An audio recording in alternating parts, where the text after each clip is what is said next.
उत्तर प्रदेश में बदमाशों का तबातोड़ सफाया जारी है। विकास दुबे के घटनाक्रम में पुलिस ने एक साथ कई एनकाउंटर कर डाले और अब मेरठ के 50,000 बदमाश दीपक सिद्धू को ढेर कर दिया है। बुधवार रात मेरठ के रोहटा थाना क्षेत्र में बधोड़ा गैंग के बदमाश के साथ पुलिस की मुठभेड़ हो गई और वह मार दिया गया। पुलिस के मुताबिक दीपक सिद्धू को एक गोली लगी थी। इसके बाद उसे अस्पताल ले जाया गया, जहां उसे मृत घोषित कर दिया गया। सिद्धू का हत्या और लूट के कई मुकदमे उस पर दर्ज थे। मुठभेड़ के दौरान सिद्धू का एक साथी भी था, लेकिन वह मौके से फरार हो गया। पुलिस ने बताया कि लहुरागढ़ रजवाहे के पास इन अपराधियों को घेर लिया गया और इनके बाद उधर से गोलीबारी शुरू हो गई। दीपक के खिलाफ वैसे तो कई केस दर्ज हैं, लेकिन इन दिनों वे अमन कॉलोनी निवासी अंकुर की हत्या के केस में फरार चल रहा था। उसे पकड़ने के लिए ही पुलिस ने जाल बिछाया था। आपको बता दें, दीपक सिद्धू मेरठ के टॉप 10 बदमाशों में शुमार था। रोहता थाना प्रभारी के मुताबिक ये दोनों बदमाश बाइक पर सवार होकर राहगीरों के साथ लूटपाट कर रहे थे। सूचना मिलने के बाद पुलिस तलाश में लग गई। रात में एक पुलिया के पास ये बदमाश आते हुए दिखाई दिए। पुलिस ने सरेंडर करने को कहा तो ये गोलीबारी करते हुए खेत में घुस गए। जवाबी फायरिंग में दीपक सिद्धू उर्फ सत्तू को गोली लग गई और दूसरा बदमाश भागने में कामयाब हो गया।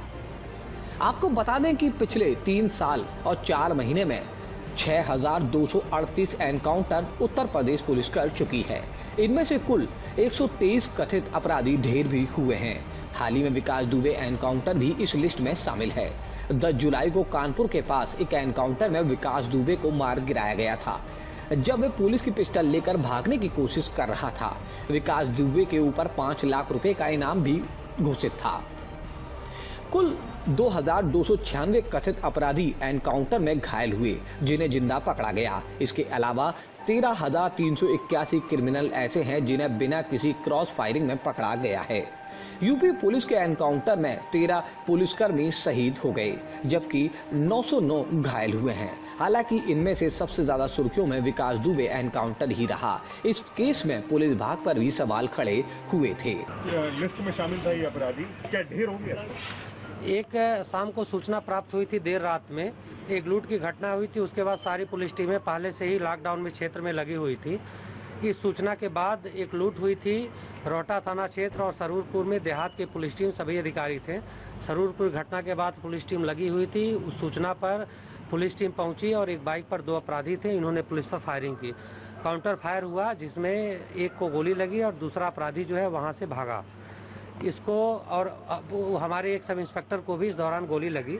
इनको दोनों को हॉस्पिटल ले जाया गया CHC। वहाँ से गंभीर हालत को देखते हुए वहाँ से रिफर किया गया, जिला अस्पताल लाया गया। जिला अस्पताल में इलाज के दौरान एक अपराधी की मृत्यु हुई है और जो इसकी पहचान हुई है वो दीपक सिद्धू के नाम पर हुई है, जो कि जिले के टॉप 10 अपराधी में इस वर्ष 2020 में चिन्हित है और इस पे 50,000 रुपए का इनाम पहले से घोषित है। ये HS भी है। इसके साथ साथ काफ़ी समय से पुलिस और वेस्टर्न यूपी बाकी टीमें इसकी तलाश कर रही थी। पहचान के बाद पता चला इसने कई सारी गंभीर घटनाएं, लूट, हत्या और डकैती की है, जिसपे 1.5 दर्जन से ज़्यादा मुकदमे पंजीकृत हैं। इनके पास से एक 30 की पिस्टल और एक 32 बोर की पिस्टल बरामद हुई है और एक बाइक बरामद हुई है। बाकी पुलिस टीम अग्रिम विवेचना कर रही है। सब इंस्पेक्टर ठीक है? जो सब इंस्पेक्टर थे उनको भी वहाँ से रेफर कर दिया गया था। उनका उपचार चल रहा है। जिला अस्पताल में जो अपराधी है उसका भी उपचार चल रहा था। उपचार के दौरान अभी डॉक्टरों ने उसकी मृत्यु घोषित की है। उसकी उपचार के दौरान मृत्यु हुई है।